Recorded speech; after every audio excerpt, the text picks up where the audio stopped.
You wake up tired. Not physically tired, something else.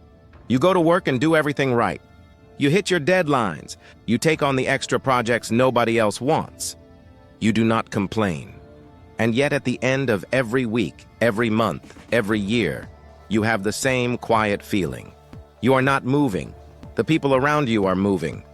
The numbers on your paycheck are not really changing. The role you have is the same role you had 2 years ago. And nobody can tell you exactly why. You start to wonder if something is wrong with you. It is not.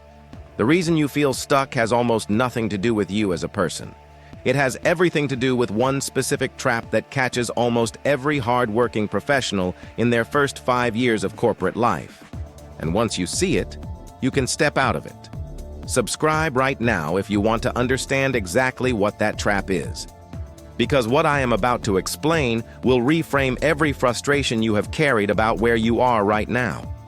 There is a man somewhere reading this right now who has been at the same company for 7 years.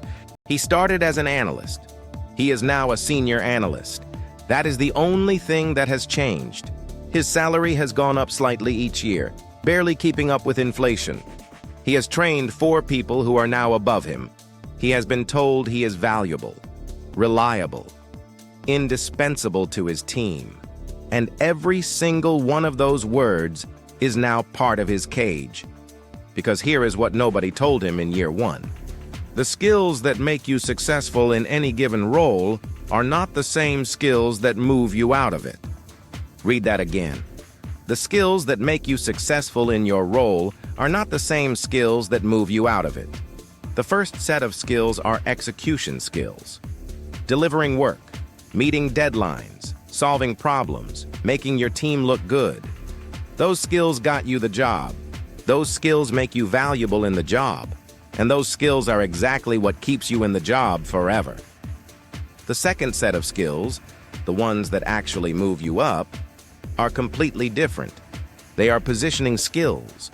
How you communicate your value upward, how you build influence with decision makers, how you make yourself visible without being seen as self-promotional, how you create allies in rooms you do not yet sit in. Most professionals never develop these. Not because they cannot, because they were never told they needed to. They assumed that doing the first set of skills well would naturally lead to the second set being recognized. It does not. It never has. Drop the word stuck in the comments right now if you have felt this exact feeling. I want to know how many people have spent years doing everything right and still gone nowhere. So here is what is actually happening to you. You are caught in what I call the competence trap. The competence trap works like this. You enter a role. You learn it quickly because you are capable. You start delivering at a high level. People notice that you are reliable and they begin to depend on you. The more they depend on you, the more they keep giving you the same kind of work. Because that work gets done well when you do it. Now think about that from your manager's perspective. If you are the person who handles complex problems in your current role, what happens if your manager promotes you out of it? The complex problems become someone else's responsibility, someone less reliable, someone who might fail. Suddenly, your manager has a new problem to manage. So even though your manager genuinely values you, even though they say you are essential to the team, even though they tell you that you are doing great work, there is a quiet incentive operating in their mind. The incentive is to keep you exactly where you are. You have become too valuable to lose from this seat. That is not malice. That is not unfair. That is the system working exactly as designed. You are not stuck because you are not good enough. You are stuck because you became too good at the wrong thing. Marcus Aurelius wrote that everything we hear is an opinion, not a fact, and everything we see is a perspective, not the truth. The fact your manager keeps telling you is that you are valuable here. The truth they are not telling you is that the value you have built is the exact thing keeping you here. Now here is how you break the trap. There is one shift you can make starting this week that will change your trajectory more than any other single behavior. You stop optimizing for being the best in your current role. You start optimizing for being seen as someone who belongs in the next one. Those are completely different activities. Being the best in your current role means doing more, faster, better than anyone around you.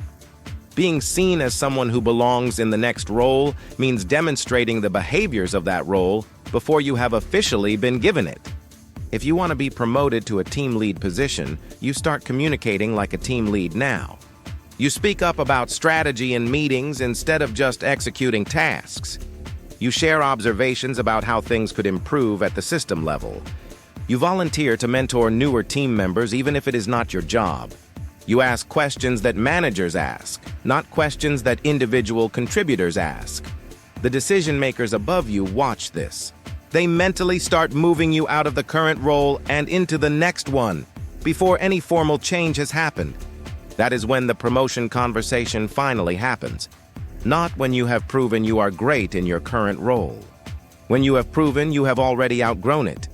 This is the shift the man in our story never made. For 7 years, he kept proving he was great at being an analyst. He never showed any sign that he was actually a manager who happened to be doing analyst work. So the company kept him exactly where his value made sense to them. He was not held back by a lack of skill. He was held back by an excess of the wrong kind of competence. Do not be him. Stop being the best at the work you are doing. Start being the person who clearly belongs in the role above it. Like this video, if it explained something you have been feeling but could not name. Share it with someone who has been at the same level for too long. They need to understand why. And subscribe, because in the next video we are going somewhere most people do not want to go. We are going to look at the invisible rules that actually control promotion decisions, the ones that are never written down and never said out loud. That video will change how you think about every promotion you have ever been passed over for. Do not miss it.